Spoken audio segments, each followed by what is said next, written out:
As part of our look at the directors of all the different films here at NorthWestFest, we have joining us Gavin Guerra, writer, producer, and director of Let the People Decide. NorthWestFest takes place from May 6th to 16th, and this film, Let the People Decide, screens as part of the Made in the USA programming presented by the Alberta Podcast Network. All films can be streamed through the festival's website at northwestfest.ca. Gavin, Let the People Decide explores the history of the struggle of voting rights from the 1960s right through to the present day, unfortunately. Even though the film feels like it's timely, this story has been evolving for decades. Can you let the audience know how this film kind of almost unfolds in like three acts as it catches up to present day? And the first act of which the film focuses on the civil rights movement in Mississippi. Yeah, so it is a three-act structure. I focus on Mississippi specifically as a proxy for the entire civil rights movement. So rather than jump around from Alabama to Atlanta to Florida to Mississippi, I really wanted to focus on one set of characters and really drive home the struggles of that group as being indicative of the struggles that everybody was going through in the movement in those days. Act three, I do the same thing, but I use North Carolina as a proxy for the entire country. So basically, I could have chosen Texas or South Carolina or Indiana or Wisconsin or any number of places, but I felt that again to stay with one group and follow their story through their struggles and their court cases really served to hammer home the narrative. And then Act two is meant to connect the dots between them, right, and show how, as a country, the United States evolved both politically and racially from the 1960s into the mid 2000 era that we're in now. And how the language has changed and the arguments, the verbiage has changed, but the issues are very much the same. And so, I always feel it's important when you're engaging in a historical narrative to provide context, especially to the present, and that was really the goal of the film.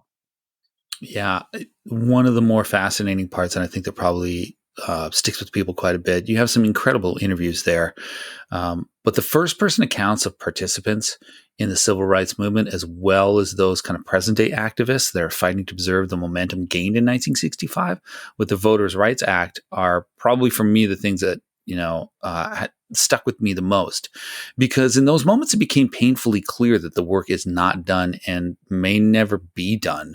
So talk to us about the power of that kind of juxtaposition in the film of these generations reflecting on their experiences.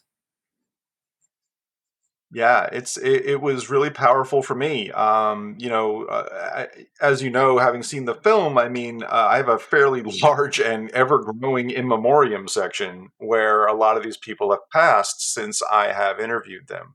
And to have had the honor to sort of capture their stories and their struggles on film, I took that responsibility very seriously, and I really felt that they were grateful to be able to tell their story in their words.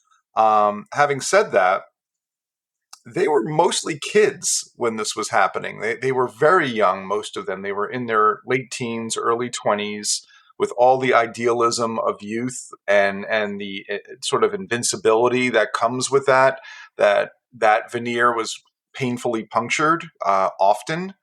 But when I get to the present day and I speak to the high school kids of today or the college kids of today, I always remind them that the elderly people they just saw were their age when they were doing this. That this is that movements are driven by the youth. That the youth take up the mantle and they advance the cause. And I think some of them think of this as ancient history, as if somehow we're talking about Abraham Lincoln or something, and we're not.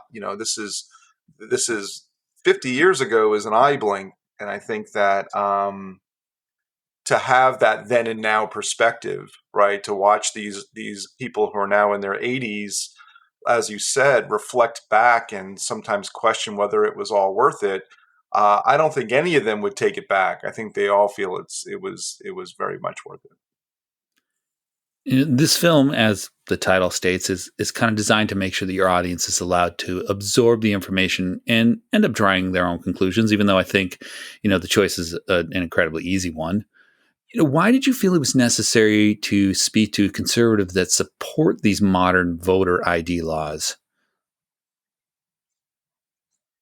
So that was a personal filmmaking choice, and I really believe that conflict equals drama. That if I just went out there and spouted progressive talking points, I'm not doing those talking points any service. I really feel like you need to have both sides of the argument of the issue presented, and as the title says, is to let the people decide. I think that there was a very influential film to me on gun control called Gunfight that came out. It's on HBO Max if anybody wants to see it, but it really blew my mind in two ways that propagated into my film. One, there was no narrator. It was all driven by the participants in the film. And two, she extensively interviewed the NRA, and it was clear where her sympathies lied. But she gave them as much talking time as they wanted, because the more they spoke, the more that they basically made the argument for the other side. I don't I really really believe that a lot of the people I interviewed on the right believe what they believe. I don't think that they're being that cynical. I think they are true believers in this voter integrity stance. However, put up against, Julian Bond or Reverend Barber, my job was not to argue with them. My job was to have them argue with each other on screen and really kind of create a well-rounded debate. And I feel like I definitely ticked off a lot of my liberal friends who felt that I gave too much oxygen to arguments that they felt were misinformation and detrimental. And then all the conservatives I know still think I'm a liberal hack. So somewhere, I think I did my job pretty well if I threaded that needle. So Our guest today is Gavin Guerra. We're talking about the film Let the People Decide. He's the writer, producer, and director of it. And this documentary is going to be part, of course, of NorthWestFest, which takes place May 6th to the 16th. And it screens as part of the Made in the USA programming. And that's presented by the Alberta Podcast Network. All films, including this one, can be streamed through the festival website at northwestfest.ca. Gavin, thank you so much for your time, and particularly for the film. I think whether your political beliefs or whether you agree with what's happening in the film or not, it's incredibly illuminating, and hopefully it informs you both ways. Not just the fact of these horrendous political atrocities that are committed against people for decades and decades, but that it makes people realize that every ounce of fight that you put inside yourself to try to rail against these kinds of laws and these kind of against limitations are always worth it, and you have to do it for future generations that you'll never see. thank you very much for having me and for screening the film. And yeah, I think that if you are going to engage in the public square, it's best to have information. And I think that no matter what your political beliefs, I really hope that you get some information out of this film so that you can actually have your beliefs rooted in some history.